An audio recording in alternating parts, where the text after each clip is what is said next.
Being a judge, I never expected to find my Mercedes disappeared from my own driveway, or discover our HOA president was running a criminal operation selling residents' cars through her brother-in-law's dubious dealership.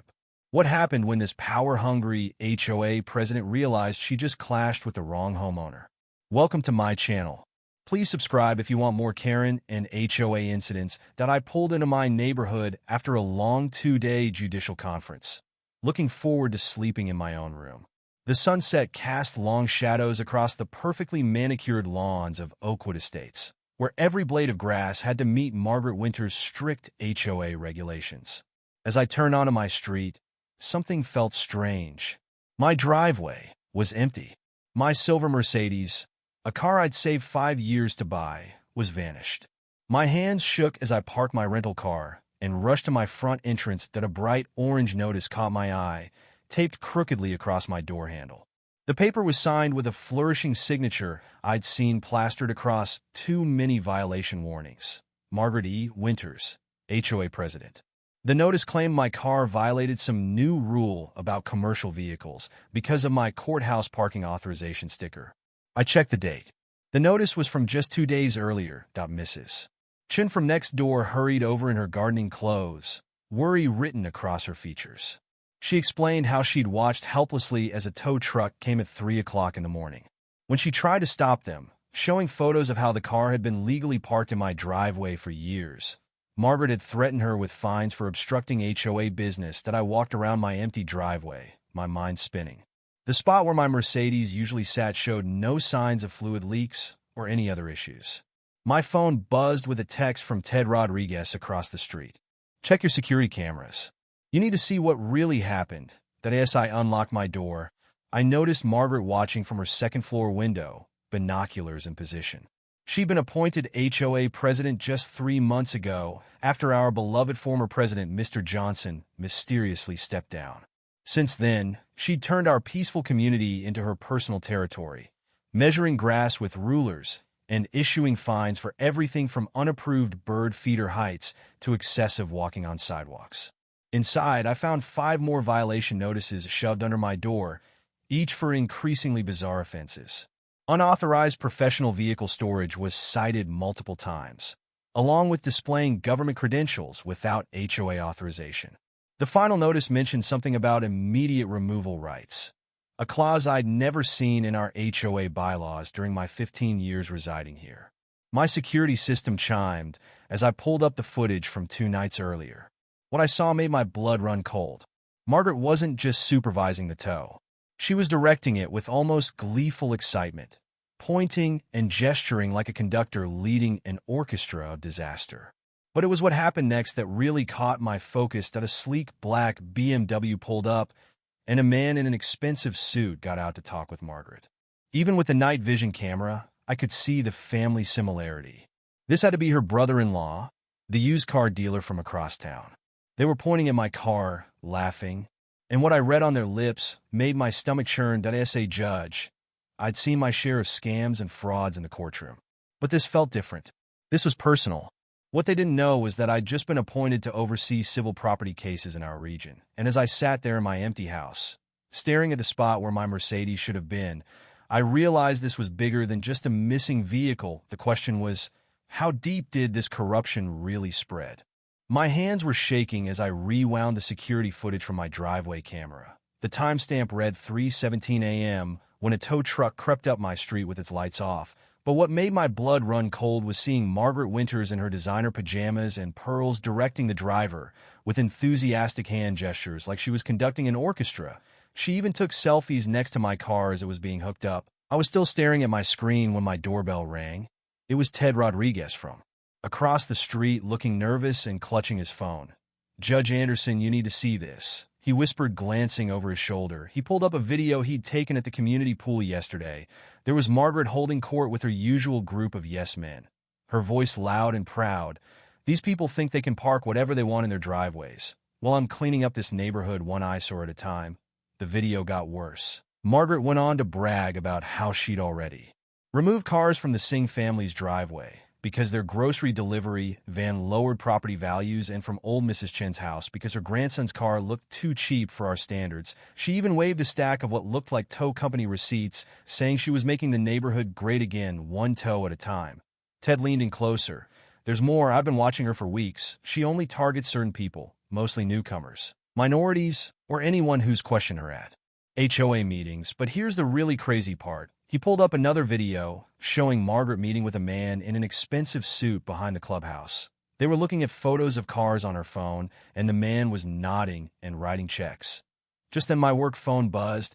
It was the courthouse confirming my new appointment as the supervising judge for civil property cases in our district. The irony would have been funny if I wasn't so angry. I'd spent 15 years building a reputation for being fair and level-headed on the bench, but watching Margaret literally steal from our neighbors made my judicial calm waver. Ted, I said, we need to know where these cars are going. Can you help me? He smiled and pulled out a small notebook. Already on a judge. I'm not just a concerned neighbor. I'm an investigative reporter for the Daily Tribune. I've been gathering evidence about HOA fraud across the county. Margaret's just the tip of the iceberg. As we talked, another neighbor hurried over. Sarah Chun, Mrs. Chen's granddaughter, was in tears, Judge Anderson. They just took Grandma's car, too. She needs it for her dialysis appointments. I watched Margaret through my window, strutting down the sidewalk in her designer heels, clipboard in hand, hunting for her next target. What she didn't know was that her perfect little power trip was about to crash into a wall of justice. I picked up my phone to call the courthouse, but then I noticed something odd in the security footage that made me pause. Behind Margaret and the tow truck, there was another car, one I recognized from the courthouse parking lot. The pieces were starting to fit together, but I needed proof. I turned to Ted. How would you like an exclusive story about corruption that goes way beyond our little neighborhood? My hands trembled as I opened the email from the county clerk's office. The auction record showed my Mercedes, worth over $50,000, had been sold for just $12,000 to Winters Premium Auto, a dealership I'd never heard of. My legal training kicked in as I started digging through public records. The dealership's owner was none other than Margaret's brother-in-law, James Winters. I called the courthouse archive department where my old friend Susan worked. She gasped when I told her about my car. Judge Anderson, you're the fourth person this week asking about HOA vehicle auctions in your neighborhood. She sent over records showing a disturbing pattern. 6 other cars had been sold the same way in just 2 months. The victims weren't random. Mrs. Chun, an 80-year-old widow, lost her late husband's vintage Corvette. The Garcia family had their work van taken while they were visiting sick relatives. Dr. Patel's Tesla disappeared during his hospital night shift. Each car was sold for a fraction of its value, all to Winters Premium Auto. I spread the documents across my dining room table when my doorbell rang. It was Mrs. Chun, clutching a stack of papers and fighting back tears. I was too scared to speak up, she whispered. Margaret threatened to put a lien on my house if I complained.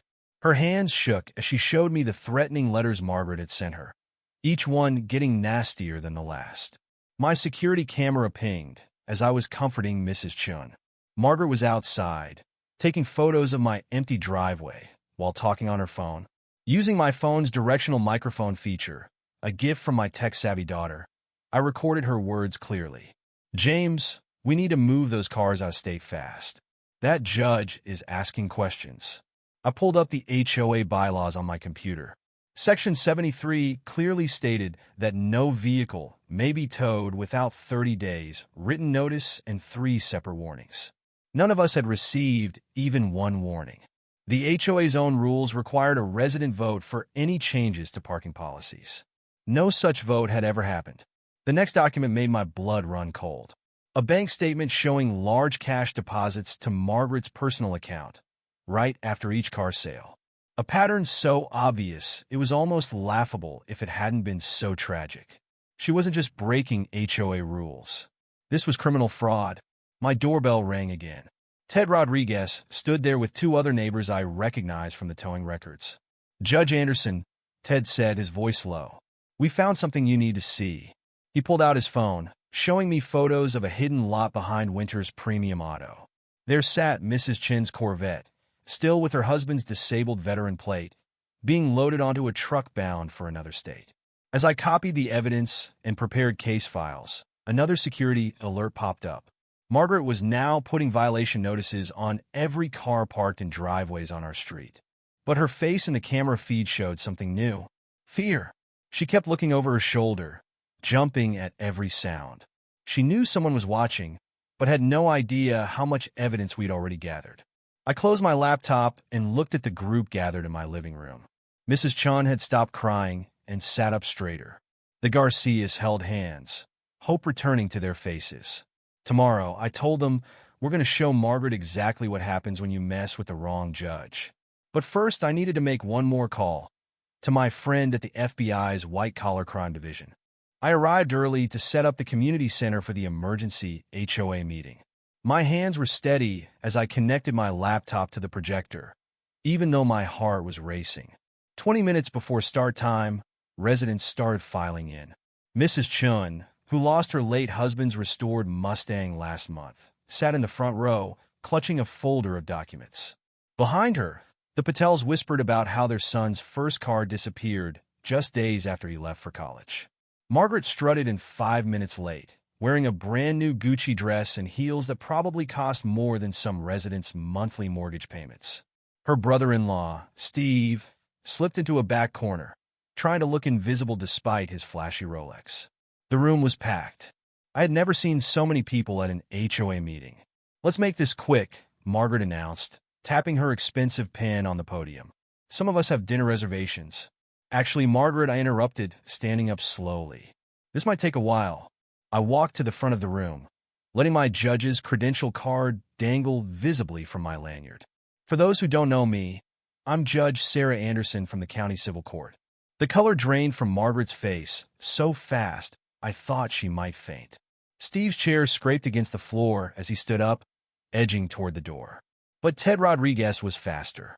He quietly moved to block the exit.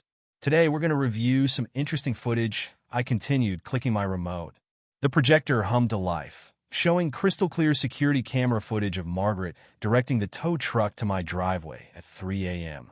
This is from 2 weeks ago. Notice the timestamp, 3:17 a.m. Now let's look at the HOA bylaws regarding vehicle removal. I clicked again, showing the rules Margaret herself had written. Section 72 clearly states all vehicle removals must occur during daylight hours, with 30 days written notice. More clicks revealed similar nighttime tows from other resident homes. Margaret tried to regain control. These were all legitimate removals of vehicles violating our standards. Like Mrs. Chin's classic Mustang, I asked, pulling up its auction listing. "The one your brother-in-law's dealership sold for $45,000 after buying it at auction for $5,000? I turned to face Steve, but he was already gone, the back door swinging closed behind him. The room erupted with voices as more residents stood up, waving papers and photos of their missing vehicles. Margaret's perfectly manicured nails drummed nervously on the podium as she realized she was losing control. "This is ridiculous," she snapped, her voice rising to a shrill pitch. "I was protecting our property values. These people were breaking rules." "Which rules exactly?" I asked calmly, pulling up more documents, because I have here a copy of the original HOA bylaws from the county recorder's office. They're quite different from the version you've been enforcing. In fact, it seems you've been using an altered version that was never legally ratified. Mrs. Chin stood up, her voice shaking, but determined. "My Henry spent 20 years restoring that car. We had all the proper permits." The Patels joined in. "Our son saved for 3 years to buy his car."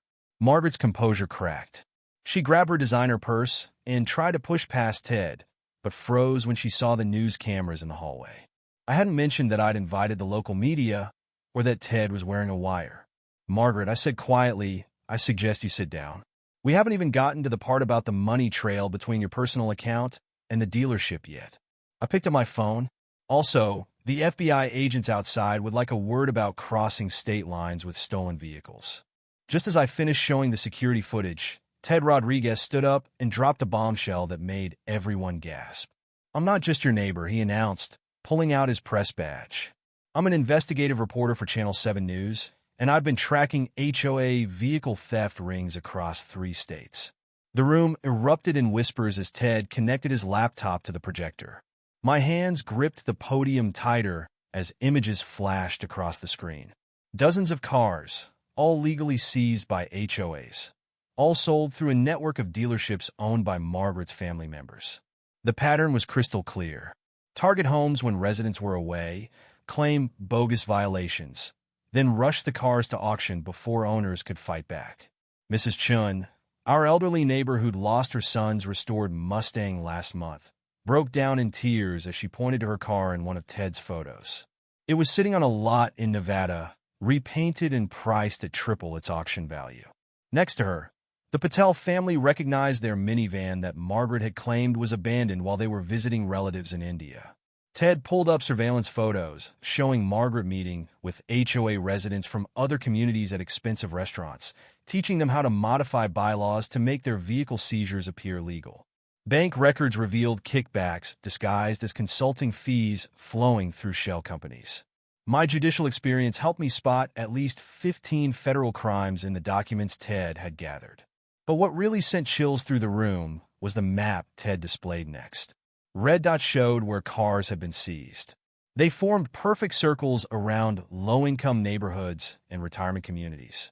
Margaret had been systematically targeting the most vulnerable residents, counting on them being too intimidated or resource-strapped to fight back. "There's more," Ted said quietly, pulling out a thick folder. "Remember last year's charity car show Margaret organized? Every classic car that was donated had been seized through her scheme. She even wrote herself tax deductions for the donations." As I watched Margaret's face grow paler with each revelation, I noticed her frantically texting under the table. Ted caught my eye and nodded. His team was already monitoring her communications. The evidence was being backed up to secure servers as we spoke. The Rodriguez Children's College Fund car, the Williams family wheelchair van, the Thompsons' delivery vehicle for their small business. All had been sold through Margaret's brother-in-law's dealership network. Each story added another piece to the puzzle, revealing how she had built her designer wardrobe and vacation home on the backs of devastated families. Just then, my phone buzzed with a message from the FBI's white-collar crime division. They'd been waiting for someone with standing to bring a case against Margaret's organization. As a judge who was now a victim, I could finally give them the opening they needed. I looked up at Ted, who smiled and nodded. "Judge Anderson," he said, "I believe it's time to show Margaret what real justice looks like." The room fell silent as Margaret's phone suddenly chirped with an incoming email. My official judicial letterhead requesting all HOA documents be preserved for a federal investigation. The look on her face told me she finally realized she hadn't just messed with a regular homeowner. She had triggered an avalanche that would bury her entire criminal empire. My phone buzzed with a text from Ted at 6 a.m. "Turn on Channel 5 now." I flipped on the TV to see Margaret's brother-in-law's dealership surrounded by news vans. The reporter was holding up a stack of papers, documents I recognized from my own investigation. My hand shook as I watched the story unfold live. Within an hour, my doorbell rang. Margaret stood there in her usual pristine outfit, but her perfectly made-up face couldn't hide her panic. "Judge Anderson, there's been a huge misunderstanding. I can explain everything." She clutched a designer handbag that probably cost more than most people's monthly mortgage payments. I invited her in, keeping my voice steady and professional. Ted had secretly set up legal recording equipment in my living room the night before, capturing every word. Margaret's story changed with each sentence, first claiming it was all a computer error, then blaming her brother-in-law, finally suggesting we could work something out privately. That's when I pulled out the files. Pictures of every car she'd taken spread across my coffee table. Bank statements showing the money trail. Statements from elderly victims who'd lost their only means of transportation. Margaret's face turned whiter with each document. "Your brother-in-law sold my Mercedes to the Phillips family in Oklahoma," I said calmly, sliding their purchase agreement across the table.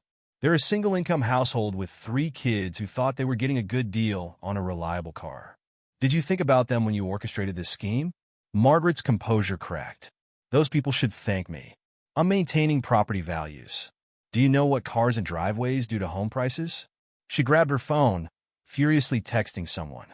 Through my window, I watched more news vans arrive. Ted had timed everything perfectly. His exposé was airing across all local stations.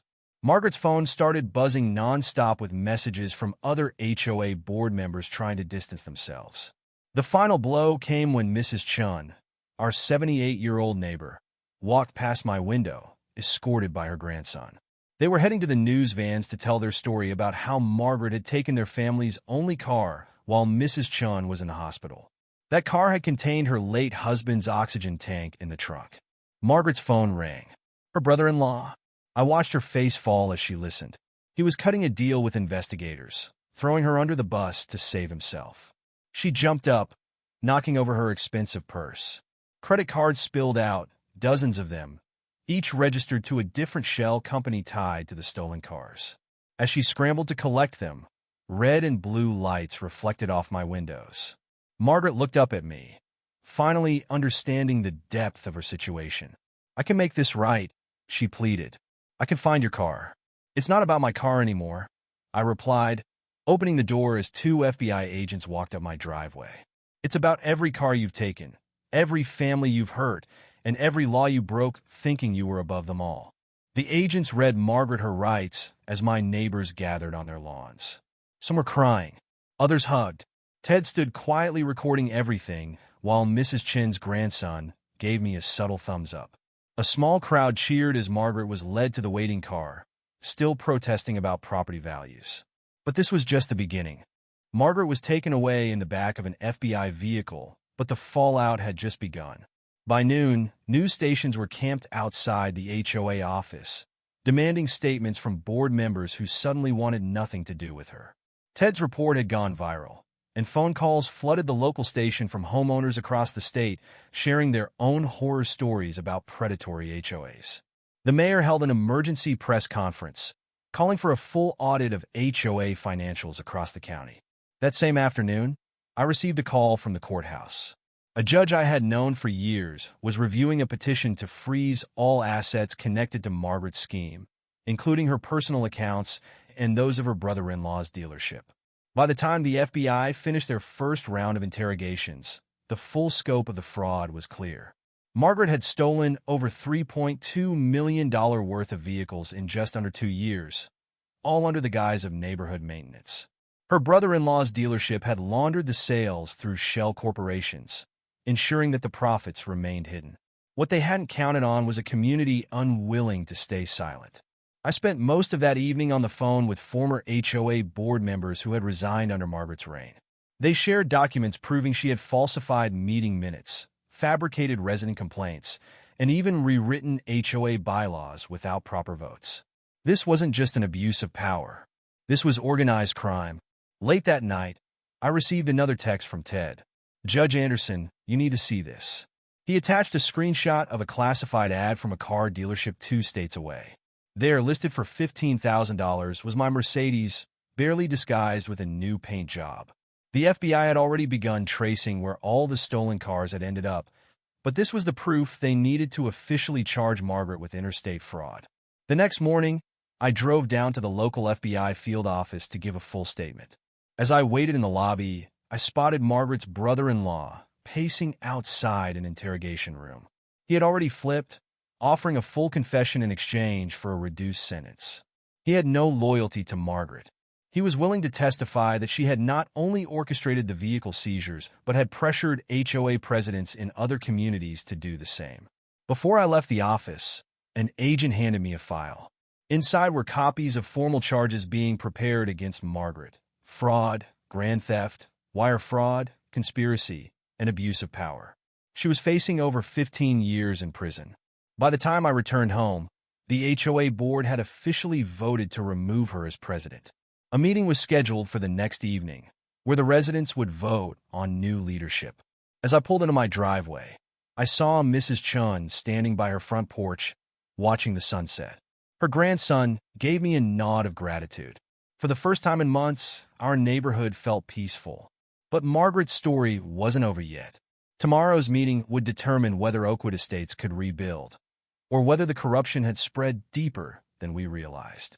The HOA meeting was unlike any other. Instead of the usual handful of residents, nearly everyone in the neighborhood packed into the community center. The tension in the room was thick, but there was an undeniable shift in the atmosphere. People were no longer afraid.